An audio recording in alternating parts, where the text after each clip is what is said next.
I'm JP Tuesday. And I'm Kiki Canon. As lifelong Disney fans, the work of countless talented Disney creatives have shaped our lives.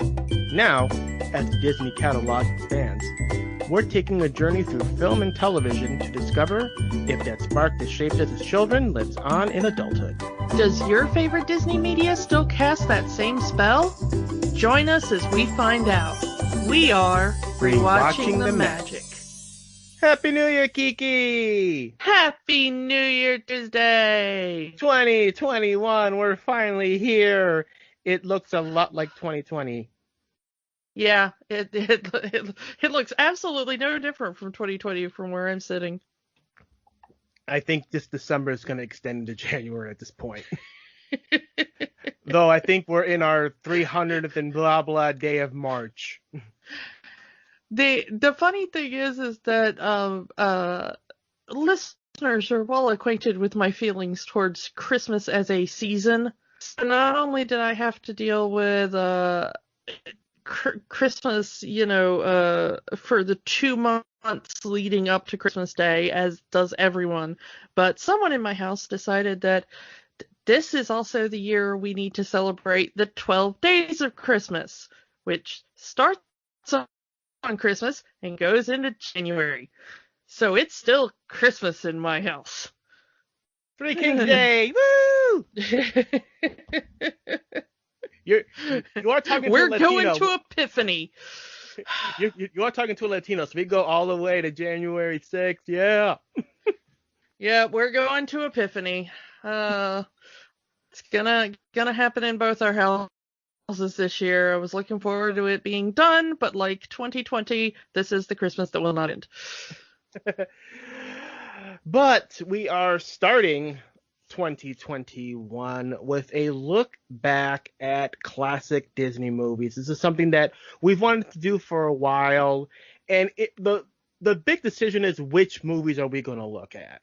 There's a lot of the classic Walt era movies that we could have looked at, and if we're going to start a look back at the classic movies, you got to start at the beginning, the very first animated movie from Disney Pictures. Basically the first animated film ever, at least in the United States, Snow White and the Seven Dwarfs. It launched the entire Disney, at least Disney animated feature idea. They had been well known for their shorts, of course, before this, and we talked about some of those early Mickey shorts previously. But the idea of taking animation and turning it into a feature was kind of a out there idea, at least in America.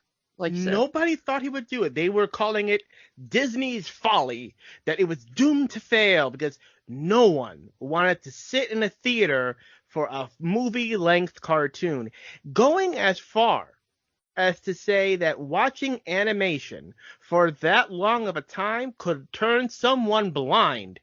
This was 1937, after all.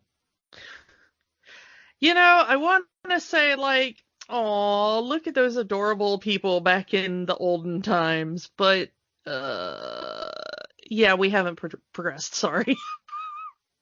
Just look at what's been going on the last year. We've just survived 2020 barely by the skin of our teeth. We haven't progressed.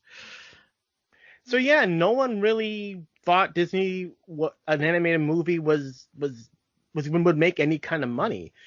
And a lot of people within Disney themselves were trying to talk Walt out of doing it, including his wife and his brother and business partner, Roy O. Disney. When the two most important people in your life are telling you this is a bad idea, that's saying a lot. Yeah, there were parts on this production that he couldn't afford to pay the staff. He was getting through it via just kind of gumption and charisma.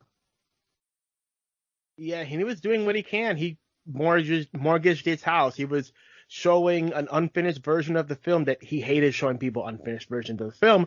He had to show it to bankers just to get an extended loan to finish the film.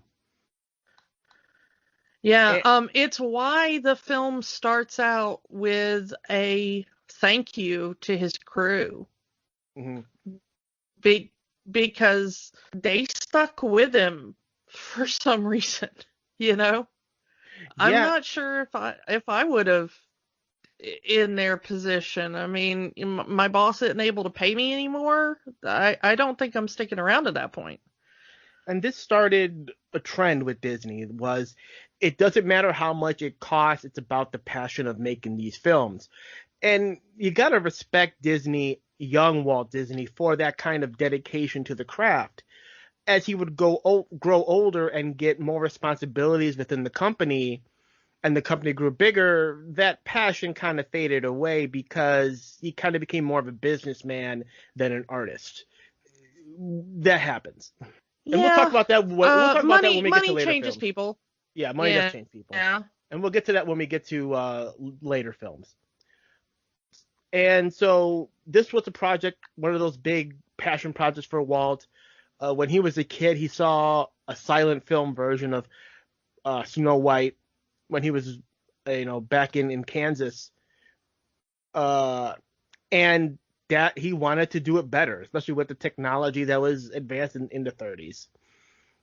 And even then, he was doing the shorts. We talked about the Mickey shorts, the Silly Symphonies, and the cartoons were constantly getting more expensive as technology advanced, but also the residuals was getting less and less and less. So he kind of had to do a feature just to stay relevant. That's my view yeah. on it. And the thing is I think that people will, at least at the time, I think people would go to see a feature more than one time, Hmm. but shorts aren't really drawing people in. They've got to be changed out more frequently. Like newsreels back in the day. Yeah, you might you might go to see the same feature multiple times, but you kind of expect the shorts to switch out more frequently. Hmm. Um, but this was this was an interesting one though because they considered all different types of animation techniques. How are we going to do this? They originally thought that they were going to rotoscope it. Oh, there's a lot of rotoscoping if you look hard enough in this movie. Well, I mean the entire film. Ah. Um, and they took really, really, really extensive footage. We talked about it before because back in October we talked about Marge Champion dying, and Hmm. she was the reference for Snow White. Um, they took a lot of footage of her basically doing the entire film, acting it out in body language.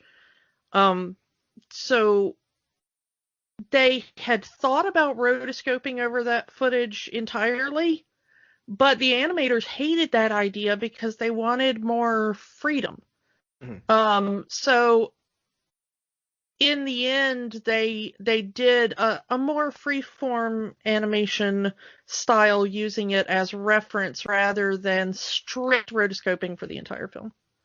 And that's a technique that they would continue pretty much throughout the entire 2D era, where they would get the live sample, a person acting out certain key moments of the film, and our artists just sketching it and trying to get the idea of, okay, this is where the arm will move if that motion were to go, and so on and so forth. And it's basically a technique, although updated now, that they've done even with the most recent project that's just been released as we record this. Soul came out not too long ago, And in Soul, they have to do hands playing a piano for a jazz pianist. And what they did was they got noted jazz pianist and band leader for Stephen Colbert, John Batiste. They got him to play the piano. They filmed him playing those same songs, which he helped not necessarily write, but he helped flesh them out and orchestrate them and stuff like that. And they basically used a modern version of rotoscoping to animate over the footage of him playing, so that when you see those close-ups of the hands on the piano in Soul, that's actually, if you know piano, you could sit down and follow that. Much like we talked about in Coco with the learning the guitar on film, you could kind of probably do the same thing with Soul. Good open. And yeah, when this movie did premiere, and it took a long time for them to make this movie, to the point that this movie wasn't finished until 2 weeks before it premiered. And so that shows you the crunch that these people were on. December 21st, 1937, so we get past the movie's anniversary, where it debuted, and it was a hit. Supposedly there was a standing ovation once the film completed, and it became, up until Gone with the Wind, Snow White was the biggest movie of all time. Yeah, which is kind of hard to imagine. We're used to Disney having the kind of big films, but now the Disney big films are the Marvel films. Yeah. The animation stuff, even something like Frozen, which was the biggest thing in the world, still kind of pales in comparison to what the Marvel films are pulling in now for most of them. Yeah. And that says a lot of all the movies that were out at that time, that it was this cartoon. And I think it's similar, and I hate saying it like this, it's very similar to how Avatar became the biggest movie of all time for a while. It was the novelty of this was the first cartoon movie, and how Avatar had used brand new technology, and people want to know what this movie was, what were they going to do with this new technology to make it look as good as it did. For Snow White, you have this novelty at the time of, we've seen these cartoon shorts before movies, now we're going to see, now the cartoon is the feature. What is that about? And with people coming in there with that curiosity, again, this is my personal opinion, and then walking out applauding this movie and giving so much praise, especially considering that every critic in Hollywood was saying that this movie was going to fail. That itself says a lot. Yeah. It's so weird to think of a time when this wasn't just the norm at films. I mean, the idea of there just, not only there wasn't Disney, but there wasn't Disney animation features. Yeah. Or any animation features. And there was attempts. It's as weird to me as thinking there was a time when movies didn't have sound. Like, I've seen silent movies, and it still kind of blows my mind that this was all there was. And yeah, and the sounds were made by people in the theater doing the sound. Like, you would mostly, it's mostly an organ player, but yeah, that was it. And then you ask a young person, and there was a time where there was no such thing as color, and they'll blow their mind.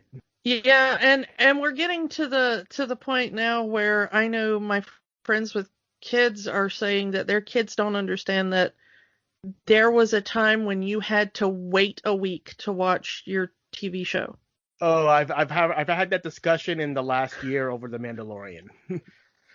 Yeah, it's just that kids didn't understand that, like, you couldn't just watch SpongeBob whenever you wanted. Yeah. Or wherever you wanted. Yeah. Or wherever you wanted. Like, you can't watch it in the car. You can't You can't watch it on a Saturday. You have to wait until Tuesday or Wednesday or something. And I was like, uh, it does not compute because that's not the world they live in. Or a world before television. You couldn't watch your movies at home or home video at all. You had to go to Yeah. the theater. That's why movies would get re-released. And if you wanted to see this movie, you had to go to the theater.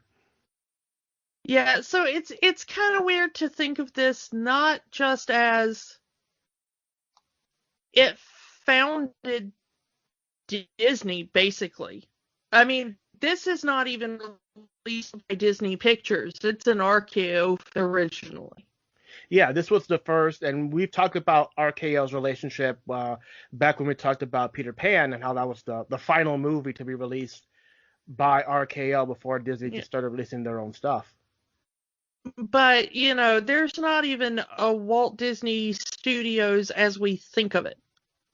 They're Yeah, still using other people's infrastructure.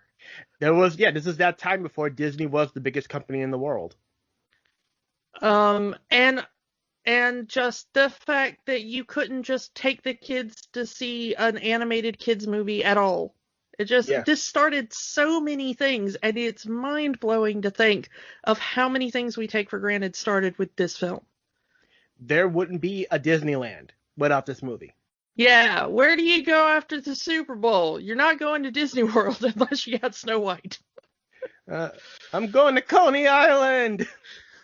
Doesn't really We're sound going to as the good. Dells. We're going to the town. Oh, I never got to go to the Dells. when you lived out. Oh, Yeah, I never did. oh.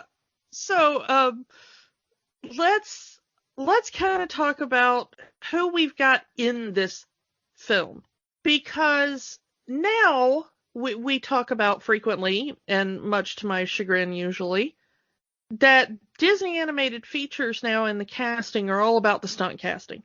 It's all about the big names, but not so much with this one. They got a lot of people who were just kind of not complete unknowns, but they weren't huge names. We have, let's start with the main one there.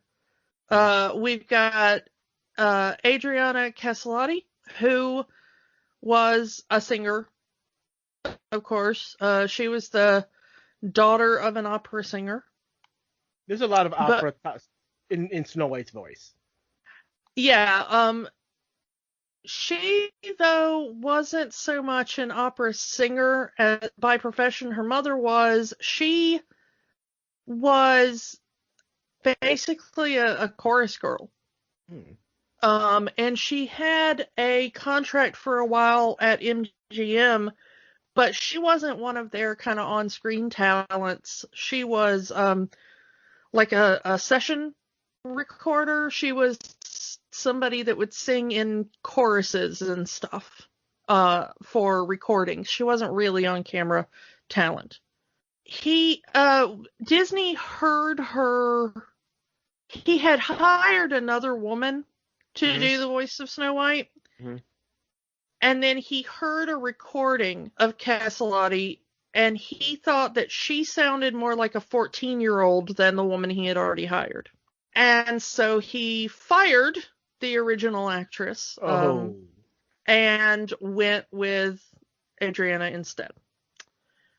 And she does have, I'm going to say, and this is probably blasphemy, so, get out your Rotten Tomatoes or whatever. Snow White has the most annoying Disney princess voice of any Disney princess.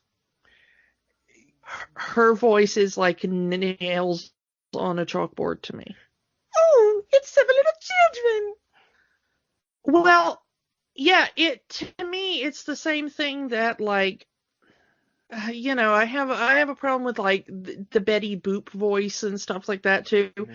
It's this idea of an adult woman trying to sound babyish and naive. And I don't know, there's a lot of, like, weird sexist stuff, like, tied up in that for me. But I don't like that method of doing things. It doesn't feel real to me.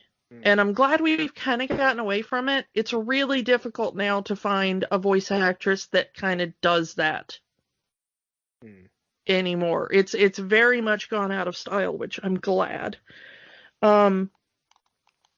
But the interesting thing is that she was paid $970 to do the voice of Snow White. Do we have an inflation adjustment on that one?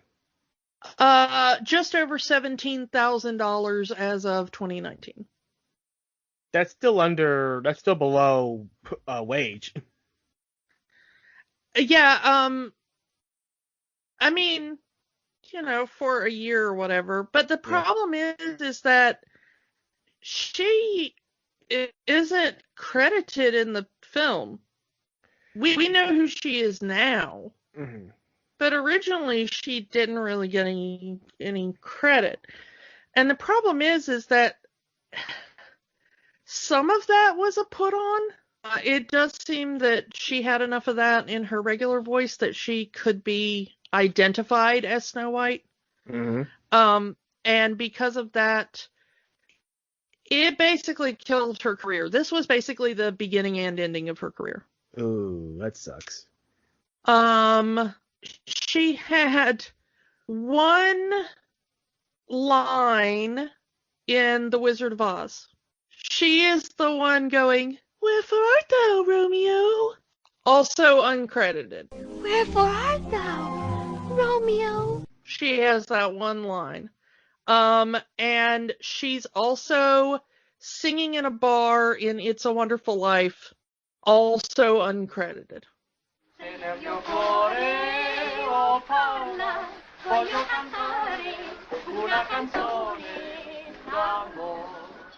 And that was her entirety of her Hollywood career. Wow. Lots of people wanted to hire her for other things, it seems. Mm-hmm. And Disney put his foot down. Huh. Famously, Jack Benny said that he had tried to hire her, and Disney would not give permission and said that it would ruin the image of Snow White to have her voice appear anywhere else. We never said Disney was a perfect person, nor have we said he was a kind person. Yeah. So the thing is that, yes, this has made her famous and immortal, basically, in film history, but it also prevented her from getting meaningful work at any other point in her career, really. She's the most famous Disney princess, probably, and nobody really knows her name. So, yeah, kind of sad. We're going to move on to The Prince, because this is one of those fascinating things you discover doing research for the podcast that totally blew my mind. Our totally unnamed prince that shows up twice in this film and only sings one song. Literally one song. He is sung wonderfully by Harry Stockwell. Does that last name sound familiar to you? Like Dean Stockwell? He is the father of Dean Stockwell. Huh. Yeah, Dean Stockwell is the son of the prince from Snow White. So Al in Quantum Leap, the son of the prince in Snow White. Harry Stockwell was mostly a theater actor. He spent 5 years on Broadway in the starring role of Curly in Oklahoma. 5 years. 5 years on Broadway. 5 years, 8 shows a week. Nowadays, lead role. you'd be lucky to get a lead for 1 year. Yeah, I mean, good grief, 1 year and people are going like, oh my goodness, are you gonna stay in that role forever? So 5 years, that's just amazing. But yeah, he had a few parts in film, but not exactly like a household name. In film, it was mostly on Broadway and in theater. And Harry Stockwell sings the prince again, like Snow White sings very operatically. Yeah, he does have that same quality. But if you know the part of Curly in Oklahoma, that calls for a very similar voice style. So it was kind of in his wheelhouse, I think. Rounding out kind of the big three, we have our first Disney villain. The first ever villain. Yeah, Lucille Laverne. As the queen, the evil queen, the wicked queen, the nameless queen. Yeah, just the queen. She was kind of known for playing these really mean, cutting, scathing, kind of harpy women on screen and in theater as well. So she had a couple of early film roles. She worked with D.W. Griffith. She was unfortunately known quite a lot on stage for blackface. Moving on. She was already established as kind of the bad woman, the acerbic woman, unlikable in her characters. So she was already playing villains. Yeah, she was already playing villains, and so at that point it was kind of typecasting when Disney found her. And you're going to find that holds through as we go through a few choice ones of the Seven Dwarfs. Speaking of people who were typecast, we have spoken before on the show of the current voice actor, Maurice LaMarche, having the bizarre talent of being able to burp on cue, or at least make a sound that sounds like a burp. And that's his kind of calling card. When you need somebody to burp on cue, you call him. Well, at the time, there was a guy who did the similar, but for sneezing. So who are you going to get to play Sneezy the Dwarf?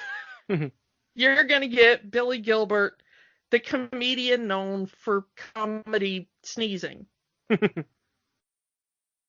Not kidding, that was a large part of his shtick. He was a vaudevillian, as most of the dwarves kind of were. And he got into voice work later on. He voiced Willie the Giant in Mickey and the Beanstalk as well.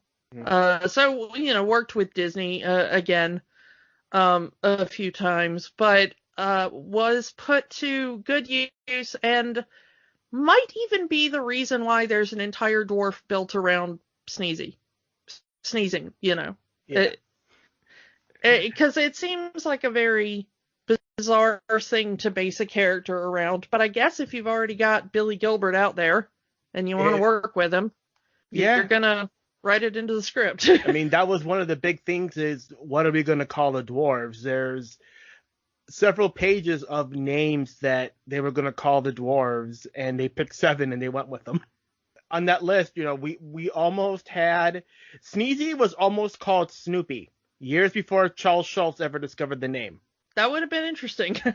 Talking about taking people's shtick and just turning it into a dwarf, we've got Roy Atwell, playing Doc. Mhm. And Doc's gimmick is that he's constantly mispronouncing things and switching words around, and which was what Roy Atwell was known for. Radio is a business, yes, and the old saying, the early word catches the berm, the bermy earl catches the early word catches the bird, he gets the bird, but something, well, let it go. I do want to give a little bit. We have talked about this actor before, but Pinto Kovic, who does both Grumpy and Sleepy. Yep. And most people know him as the original voice of Goofy. And you actually get a bit of Goofy in this movie, because there's a part where when Snow White wakes up, one of the dwarves does Goofy's "Whoa! Whoa!" And it's like, that's Goofy. That is totally Goofy's voice. All we needed was someone doing the Goofy holler.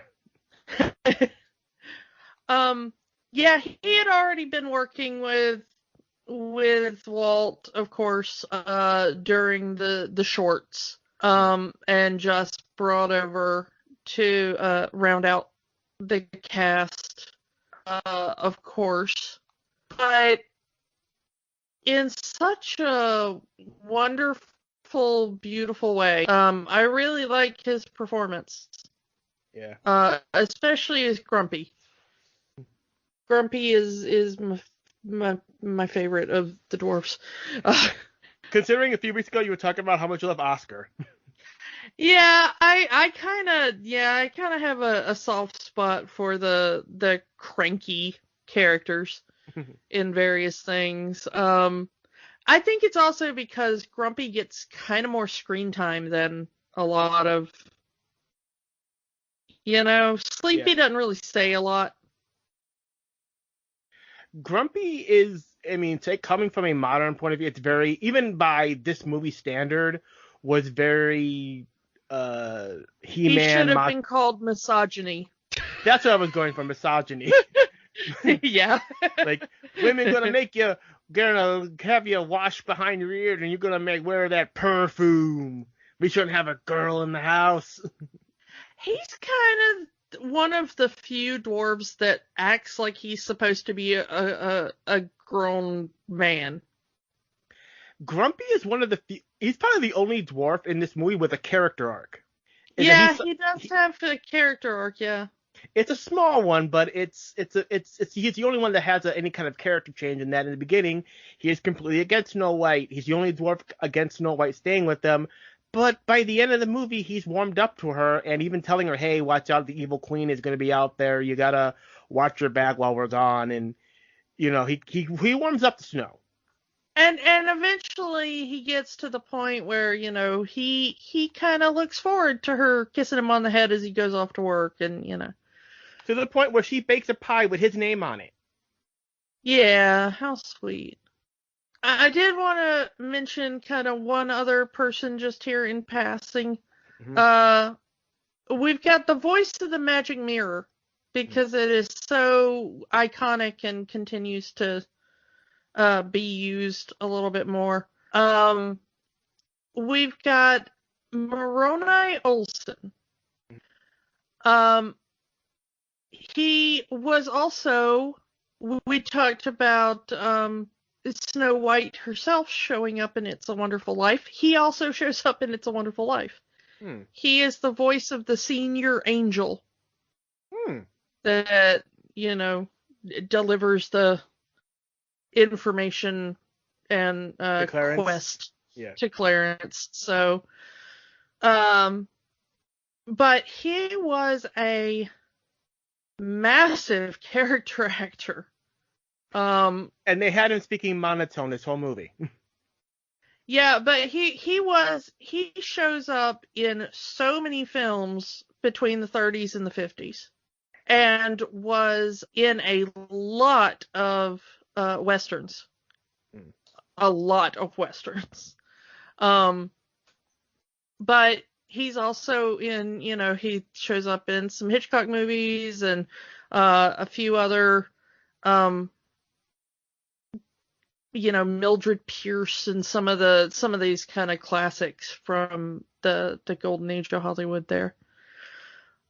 So very, very interesting, and well-known character actor, and honestly, probably the one who had the longest running career of any of the ones we've named, I think, at least on camera. So, yeah, pretty interesting cast, and mostly comedians for the dwarves, and people who are kind of lesser known character actors to round out the rest of the cast. It works for Disney because at that time, Disney really only knew how to do, for lack of a better term, only knew how to do comedy. He had, his big thing was trying to get a lot of what he called, gags into the movie, jokes into the movie. I forgot to mention this earlier, but he actually had a contest with everyone who worked for him at the time that if your joke got into the movie, that you would get a $5 bonus for that. Now, $5 in 1937 is about $150 in 2020 money. Yeah, probably. Yeah, So, I don't exactly know what the round out is, but yeah, give or take. So that's a pretty good bonus, and a lot of people's jokes got into that movie. And imagine, you're working for Disney. Said, yeah, if your joke gets into our very first movie, you get a bonus. And aren't you going to throw every funny gag you can think of, even if it doesn't make sense for the movie? Yeah. And let's just go ahead and get into it. I want to talk first, real quick. Real quick, I want to talk about the restoration done on this movie for Disney Plus. Okay. This movie looks gorgeous. Whatever they did to restore this movie, I believe this was from the Blu-ray a few years ago. This movie looks probably better now than it ever looked when it was in the theaters in the 30s. I don't know whatever technique that they used, but this movie looks gorgeous. And you're the one with the 4K TV. You tell me. I would say individually it did, and I had a bit of a problem, and I don't know if it was like my internet connection or what, but there were parts of this movie that stuttered weirdly. I did not notice a stutter, but it could very well be my connection. I realize that we're watching it over the internet through a streaming service, so you have to account for that. But when you freeze frame the film, I absolutely agree with you. I would have to watch it back on a different day and see if I had that same kind of stutter issue. But at any given point, just freezing the film, it looks like the most beautiful painting.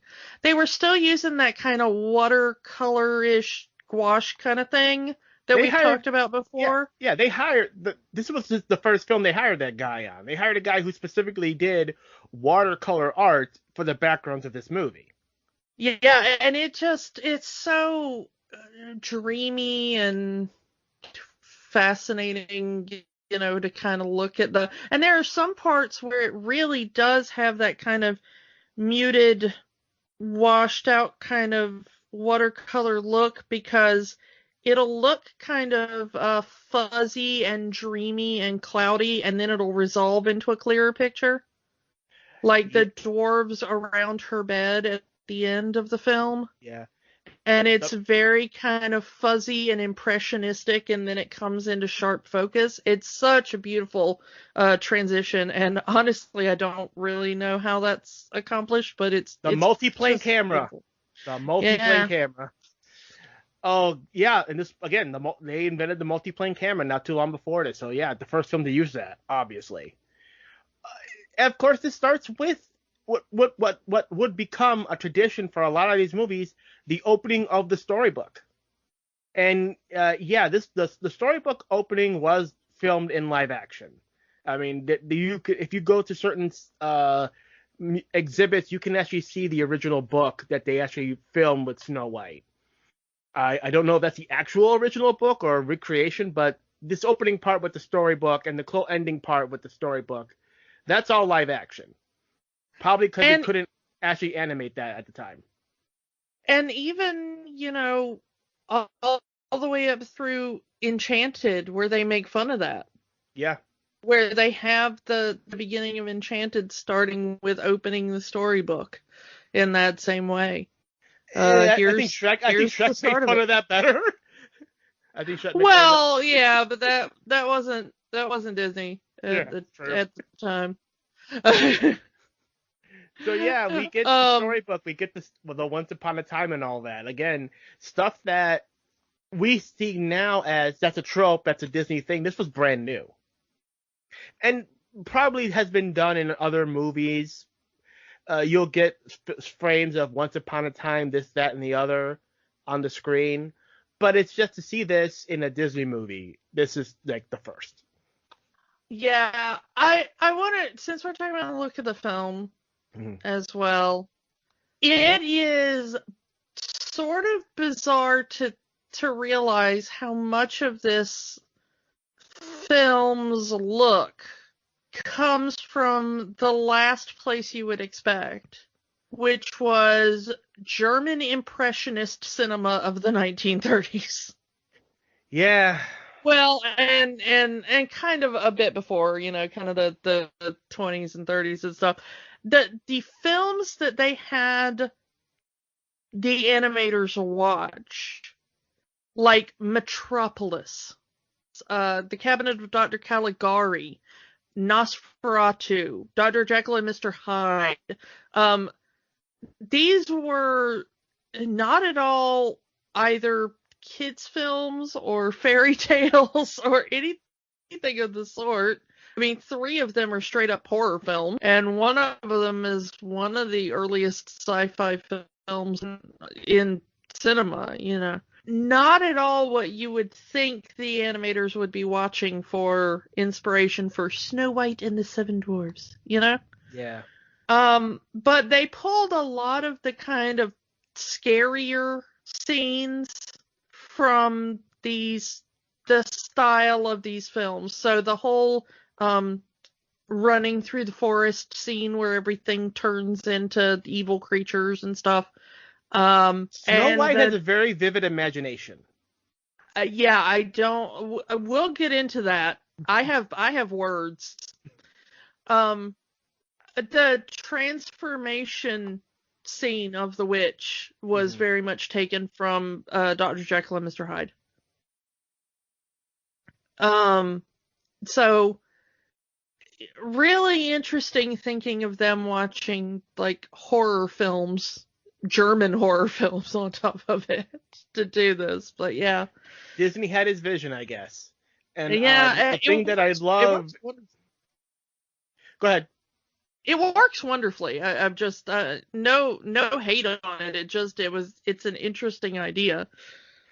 And I love that there are pictures, if you can find them, of people took of Disney literally acting out the movie as they're doing the storyboards, like holding the apple and just pretty much acting the entire movie as a one-man show to tell his animators how he wants it to look and how he wants it to feel.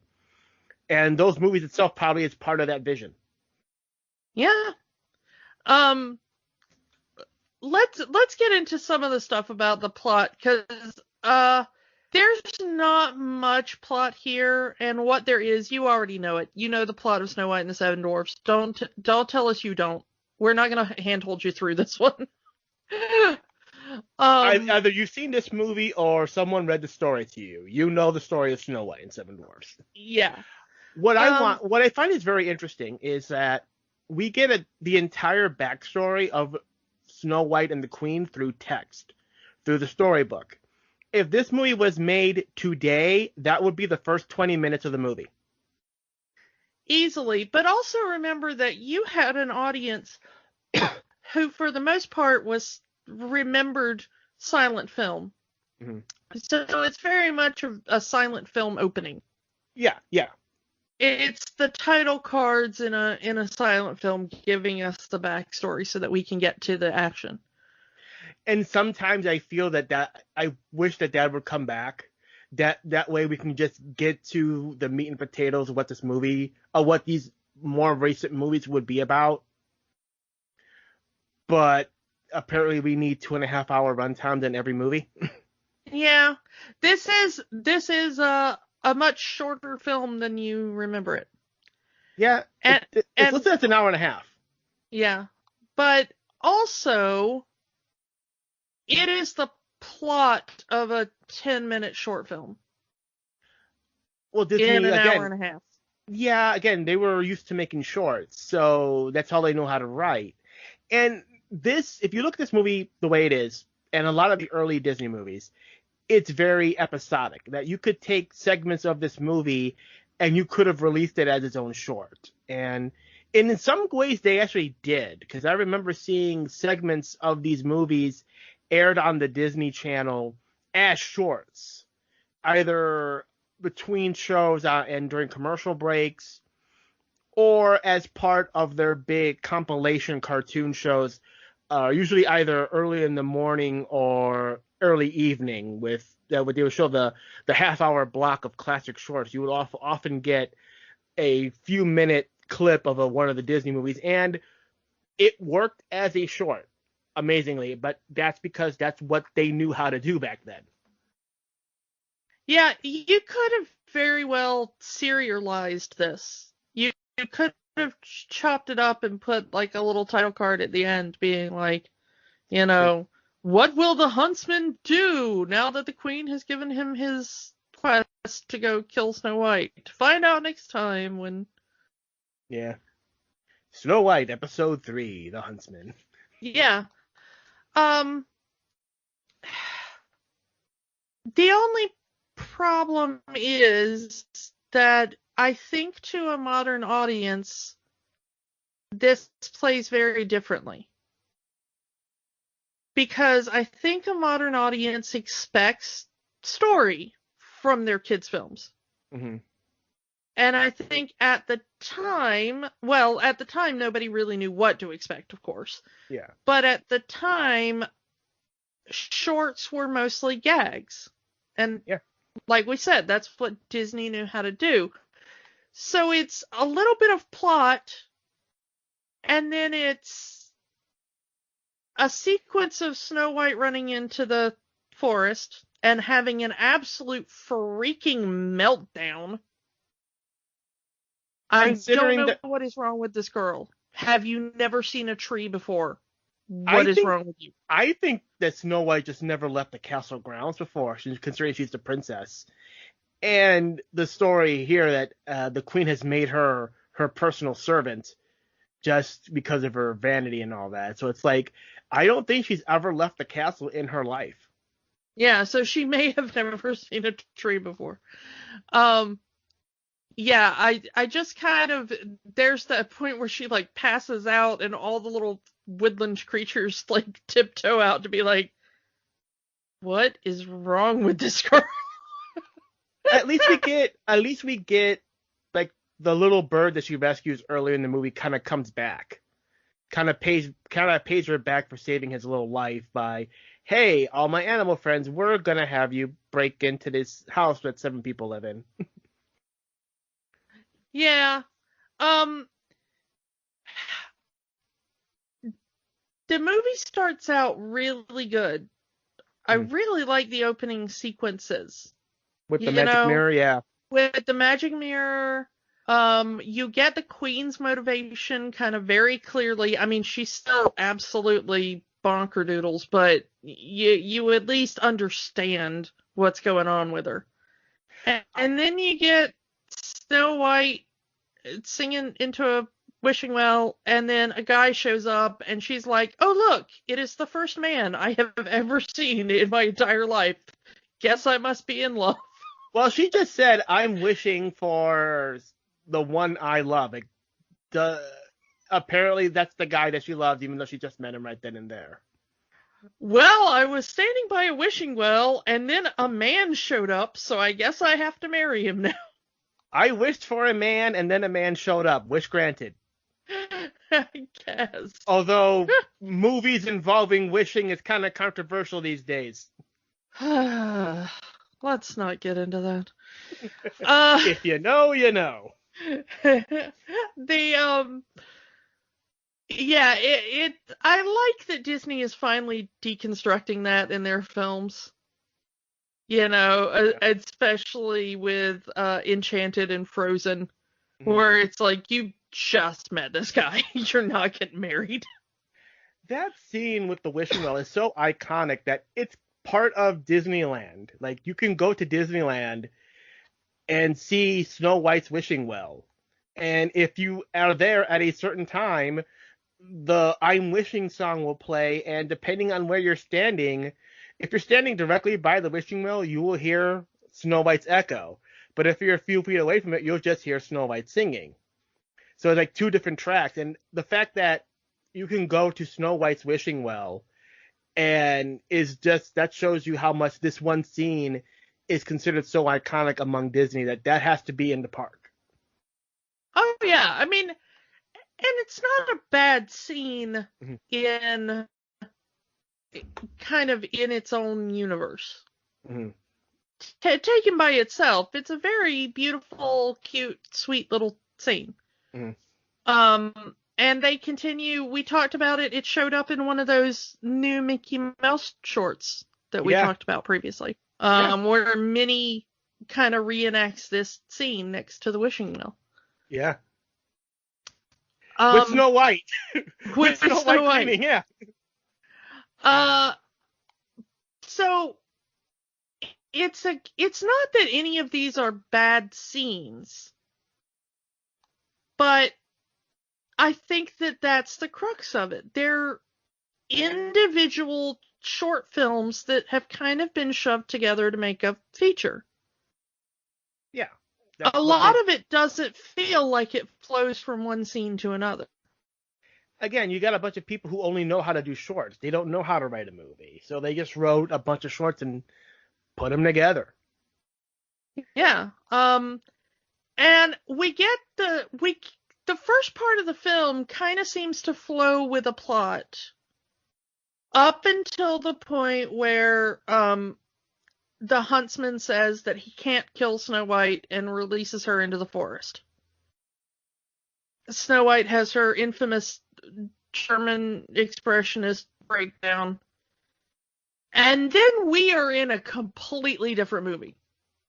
Yep. This is not even the same film at that point.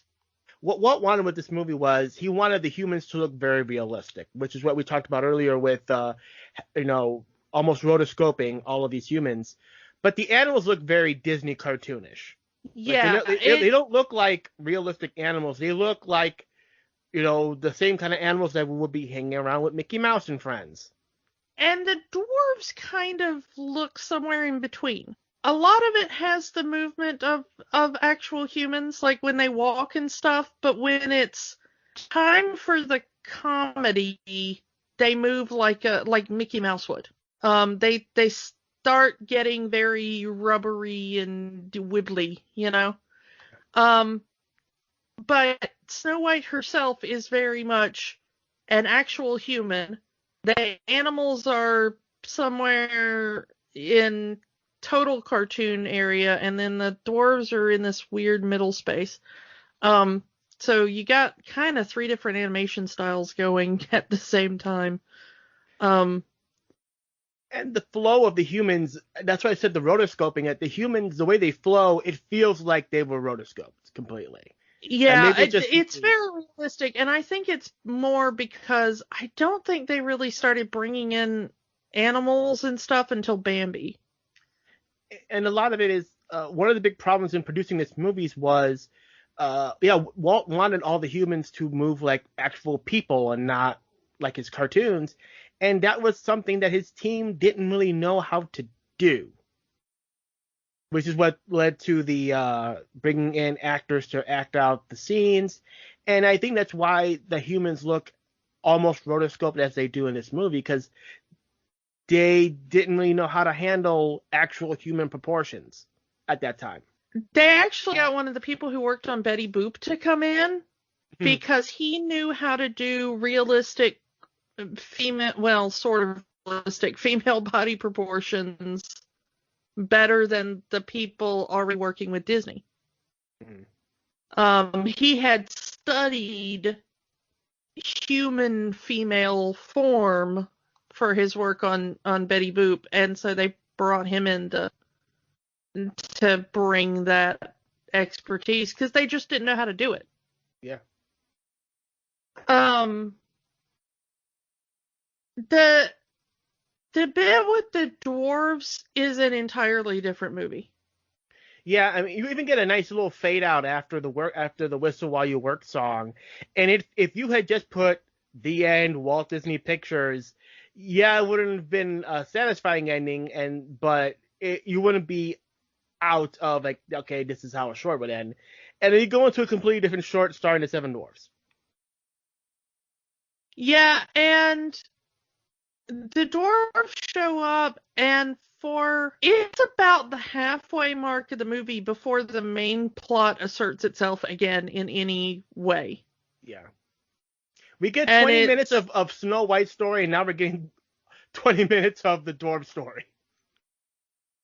Yeah, and it's not that it's a bad film, the dwarf part of the film, of course. Mm. But it's such a tonal shift, and I think that they were thinking, well, we don't want to scare kids too much, because you've got these wild whiplash moments of, here's Snow White in the deep scary forest, whistle while you work. You know, yeah, it comes one right after the other, and the same thing happens with, you know, we have that scene where the queen turns into the hag, and I think the next scene is Silly Song. Yeah. And it's just a mad smash cut. Like, straight from, like, I'm going to kill Snow White, here is the poison apple, and then it's like, this is a silly song, let's do silly things. Yeah. Okay, big question. Who are these dwarves getting these diamonds for? Because they get the diamonds from the mine, and they just lock it in a closet. Like, are they selling the diamonds? Are they giving the diamonds to royalty or whatever? Or are they just, just greedy people just locking it away so no one else can have it? Are they Scrooge McDucking this thing? There is a short that came out during the war years that was made to sell war bonds. That does talk about the fact that the Seven Dwarfs each take an equal share of the gems to do with how they want. So I think they're kind of, they mine them up, and then the 7 of them divide them equally, and then what they do with them after that is up to them, I think.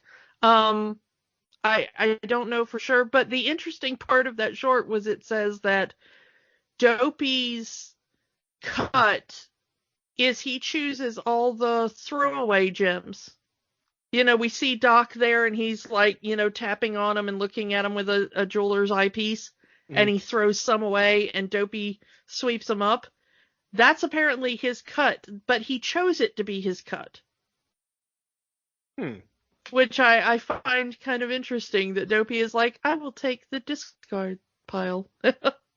Well, he's kind of the odd one out of the dwarves. He's the one that doesn't talk. He's also the one that doesn't have a beard.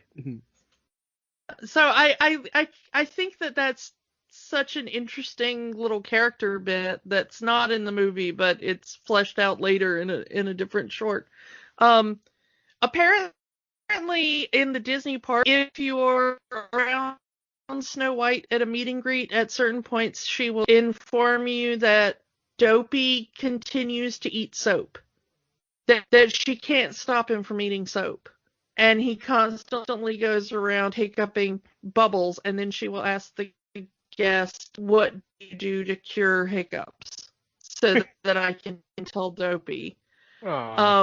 Which I think is kind of cute. Okay, so how far are they from, okay, let's go back here. How far are these dwarves from this mine that they're just singing this one song the whole time? And that has to get annoying at some point. Well, they leave before the sun. Yeah, they leave before the sun goes down. They don't show up at the cabin until the sun is, like, down. Because Snow White's already asleep. Yeah. All the time singing, hi-ho, da-da-da-da-da. Yeah. Also, we never find out in the movie, like, who are they? Are they brothers? Why do they live in a house together? Why do they not have any mates? Like, Yeah. are there dwarf women around somewhere? I mean, I was going to mention this later, and we talked about this before we recorded, but there was going to be a Seven Dwarfs movie at some point that might have answered all these questions, but considering it was going to be one of those direct-to-video movies, maybe it was for the best. I think in Once Upon a Time, in that awful series they did, I think it said that the Seven Dwarfs were all brothers who hatched from eggs at the same time. There was also an eighth apparently dwarf, so... Dwarves lay eggs, and there are no female dwarves. Every dwarf is male. You're apparently siblings if you hatch at the same time or something. I don't know. Again, it hurts my head. But again, coming from the Once Upon a Time, there are no female dwarves. They all, hatch from eggs. So apparently, male dwarves just lay eggs, and you get your name from your pickaxe. Okay. So sure. There's a reason why I didn't watch that series after like the first half of season. Anyway. So yeah, but I want to go back to the main plot, because the main plot of this movie is really good. I like the way that they do the queen going down into her like secret magic room. Like, do the people of the kingdom know that she's a witch? It seems like they do, because Grumpy like yells like, the queen's gonna show up and put magic on us. So I guess the people just accept that the queen is a witch. I mean, yeah, even Grumpy said that the queen's a witch. She's she could be here right now, invisible. I also like the fact that they tell this girl like, do not let anybody in, and apparently Snow White at first takes that very literally, like, well, I'm not going to let anybody in, but she's standing on the other side of the wall, so that's fine to talk to her. Yeah. and tell her I'm all alone here. Yeah. I mean, I get it from their point of view. Hey, the queen could still hire other people to come and get you, so make sure you don't tell anyone that you're here. And first person that comes up, oh, I'm here all alone. There's nobody here. I'm just waiting. Hopefully the queen hasn't sent anyone to kill me. I love that basically they should have been like, I think the moral of this movie is don't talk to door-to-door salesmen. Well, don't talk to strangers is a good lesson to teach children. Well, it's not even just strangers. Like, she shows up and she's like, you want the menfolk to like you, buy my apples. Look, I just happen to have a bunch of apples right here. First one's free, premium on the rest. You want an apple, kid? First one's free, the next one you gotta pay for it.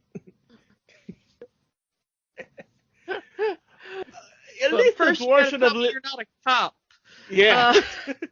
The dwarf should have at least left someone there to take care of, to watch her, but knowing them, it would have been dopey. Yeah. Or sleepy. Yeah. I think pretty much all of them, there's a problem leaving them behind. Like, I think the story still ends the same way, no matter what. But again, the dwarves are not really part of the movie at this point. It's like, we have finished with the dwarf movie, and now back to our main plot already in progress. Yeah. I want to say that the scene where they show the apple getting the poison on it, that iconic, that iconic skull apple thing, may be one of the most enduring images in Disney history.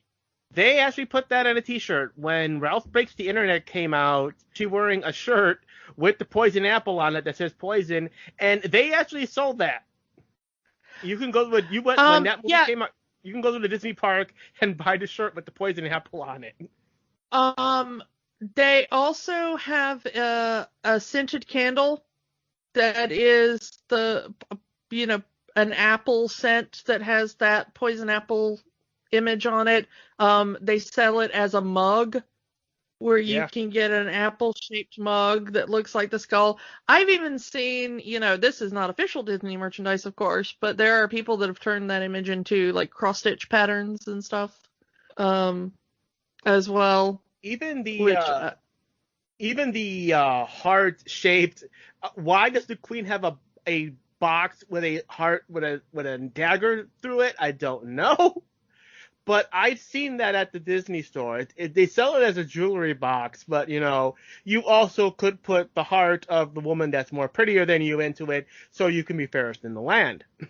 I think at the point that you go, here I have a box, put her heart in it, I'm thinking that's not your first heart-taken rodeo, I've always got the feeling that Snow White is not the first pretty girl prettier than her that she's killed. Yeah, I have a feeling that this has been a lifelong quest, and that may be how she became queen in the first place. Like, the king was like, well, my first wife died, I need a new wife. Well, nobody's prettier than this woman. Might as well marry her. Yeah. All the rest of the women are either underage girls or really ugly women. I mean, there's even versions of the story that say that the old hag is her true form and she used magic to look beautiful. I don't know, because she very specifically crafts that facade. Again, this is just depending on where you're getting your original stories, or definitely not the Disney version. Yeah, in the Disney version, she very specifically crafts the old hag as a facade. Like, that's her costume she's wearing, and she puts every piece of it together. So yeah, that really doesn't hold up in the Disney version. This spell, though, the mummy dust and the shrieking cackle and wind to blur it all together, thunder to mix it. It's just that whole sequence is amazing. And we get our first instance of everything vile is lime. Yeah, green. Yeah. All which is the all things evil are green. When she mixes the potion together and the lightning hits it, it turns into that lime green color that is now every evil magic character. Yeah.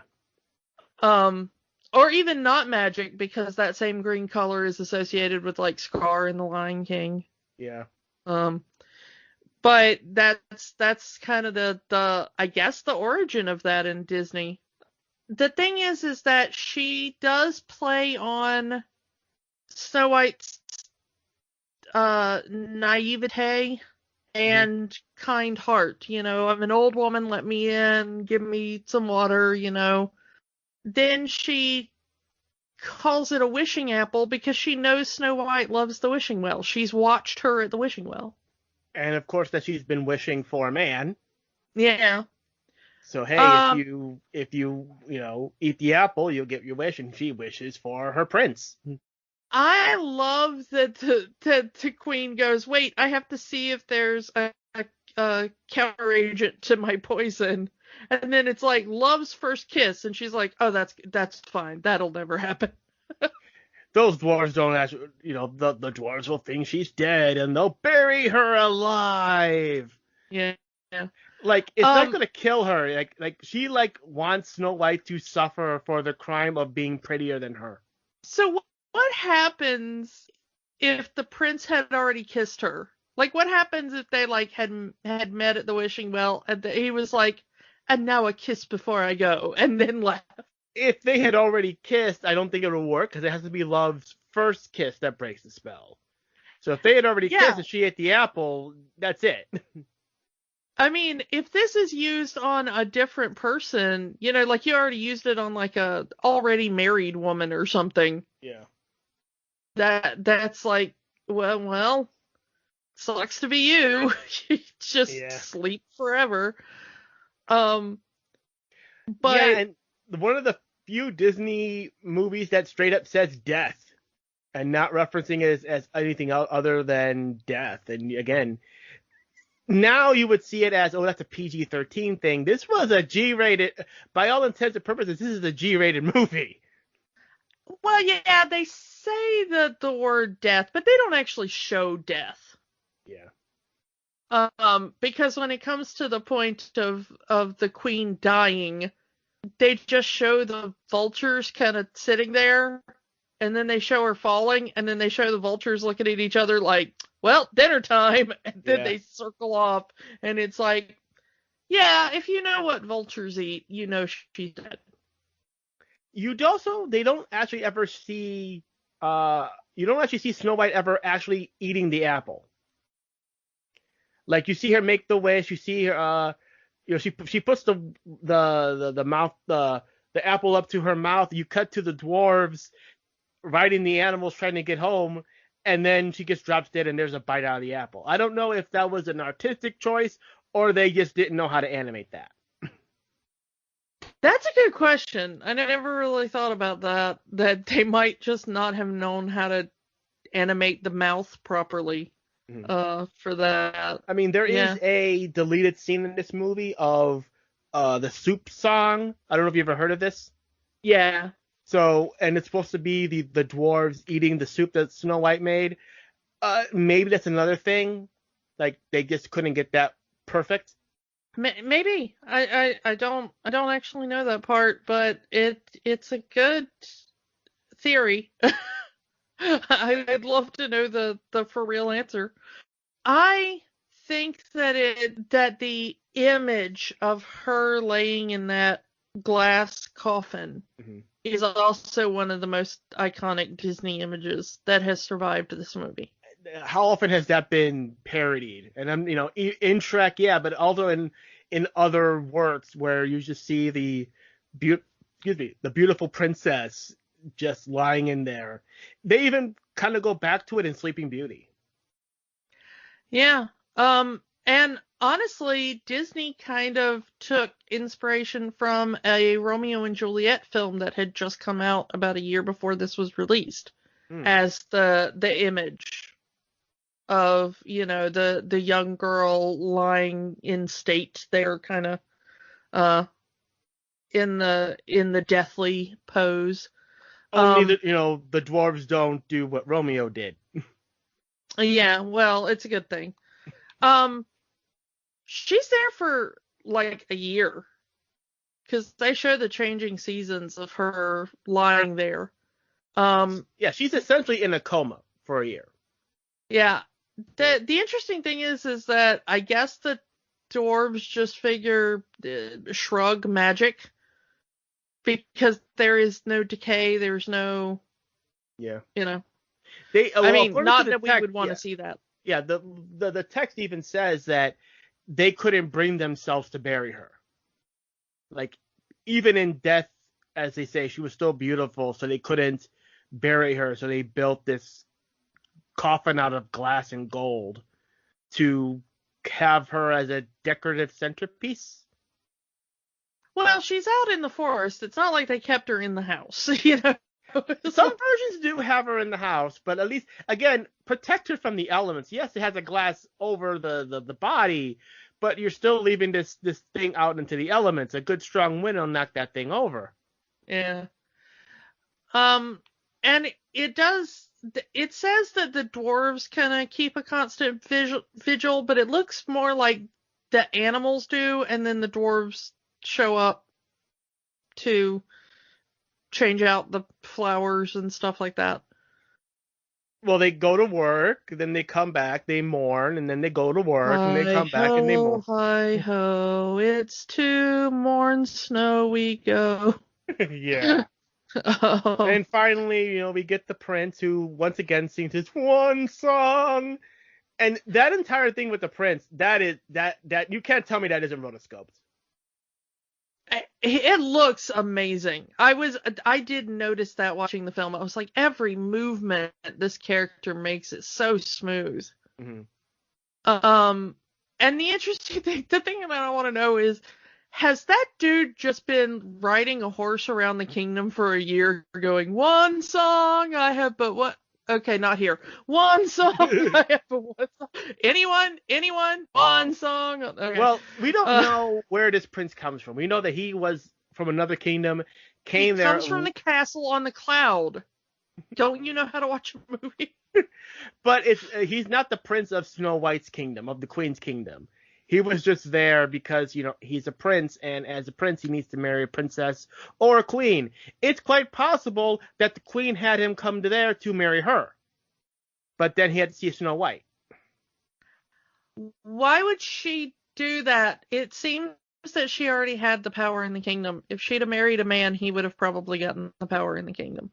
No one said she was smart. She didn't really want the power. She just wanted to be known as the most beautiful woman in the world. I'm more concerned that this is the guy who lives on a cloud. It's a fairy tale.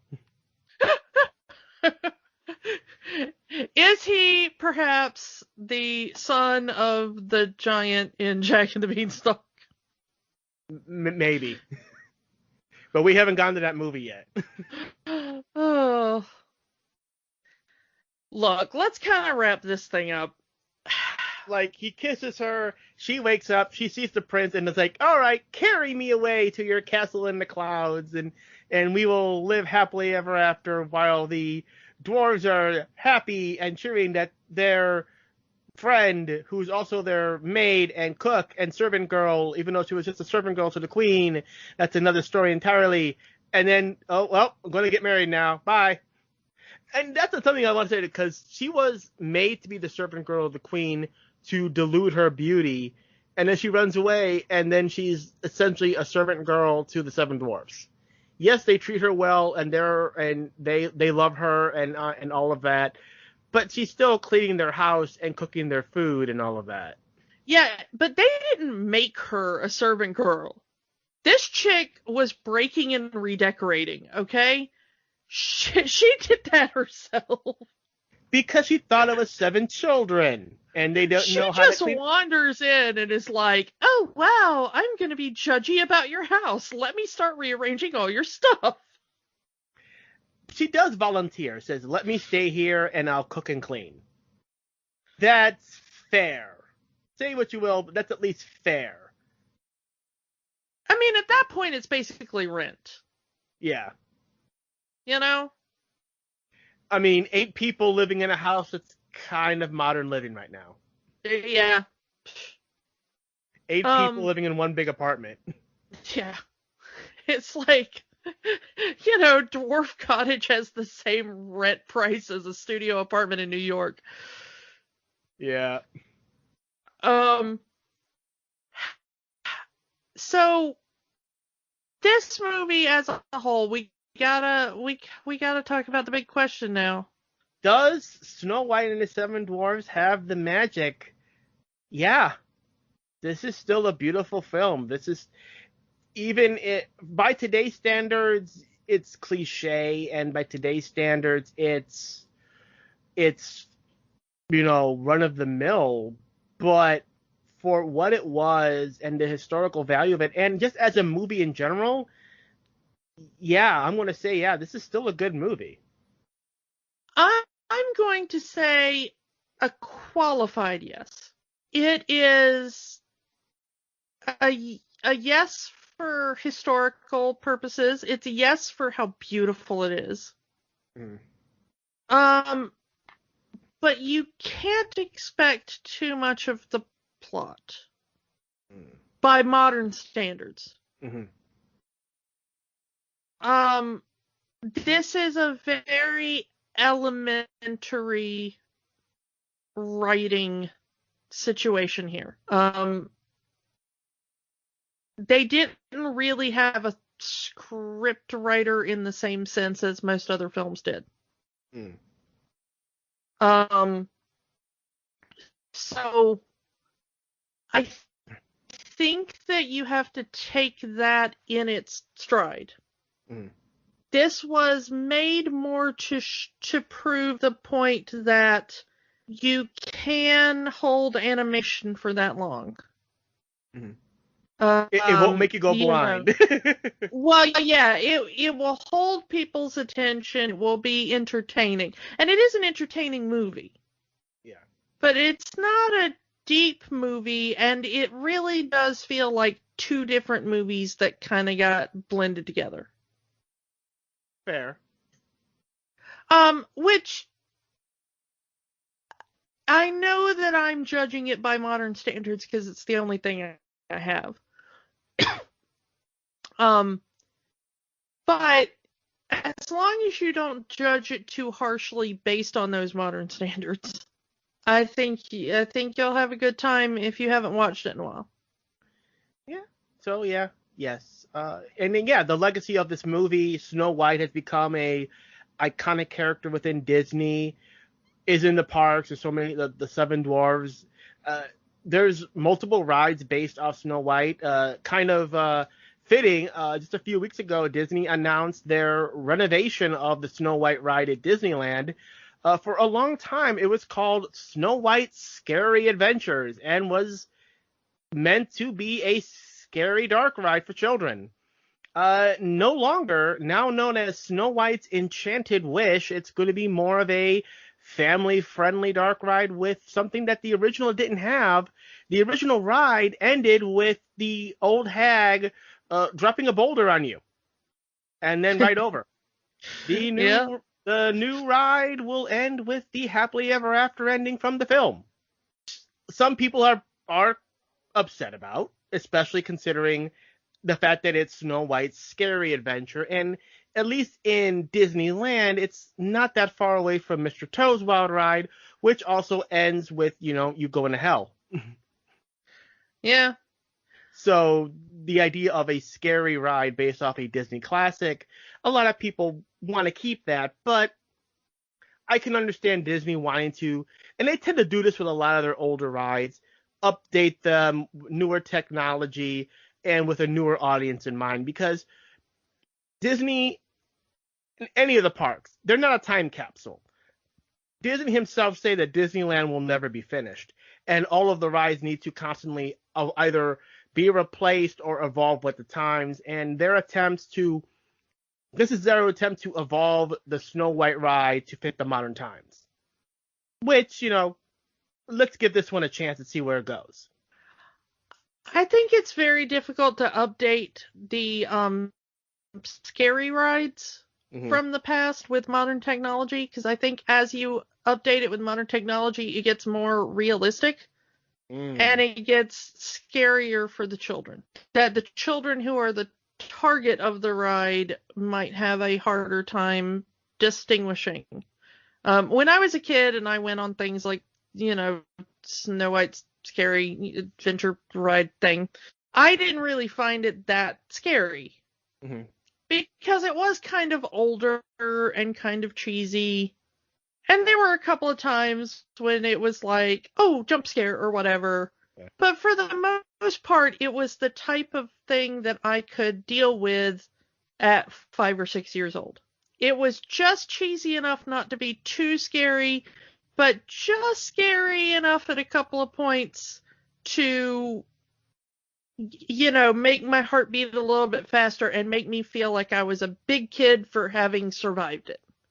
But I think as you update that with like modern holographics and, animatronics and stuff like that, I think it gets over the line of old and cheesy into like, this is terrifyingly real and I want to go home now. And over at Magic Kingdom, Walt Disney World, Snow White's Scary Adventure no longer exists. It is now the Seven Dwarfs Mine Train, and it is one of the longest lines in the park. One of my favorite rides as a kid, not in Disney, but in Six Flags Over Georgia, because I went there a lot more as a kid than I did Disney, was called the Mine Train. And from what I've seen, an almost identical concept, except with, Seven Dwarfs theming. Mm. And I remember loving that thing as a kid, so I think that's probably a good move. This is how I first saw Snow White. There was long before Beauty and the Beast and Aladdin and the Lion King, Snow White was on Broadway. Technically, because it was at Radio City Music Hall in 1979. You could actually go on YouTube and find this live stage show. They staged Snow White as an actual stage musical with a lot of prosthetics. So the dwarves are actual little people, actors, with masks on to make them look like the cartoon characters. Even the Wicked Queen, when she transforms into the old hag, there's prosthetics, a full mask that looks like the old hag from the cartoon. Very odd, since the character has these big bulging eyes and they don't have them blink.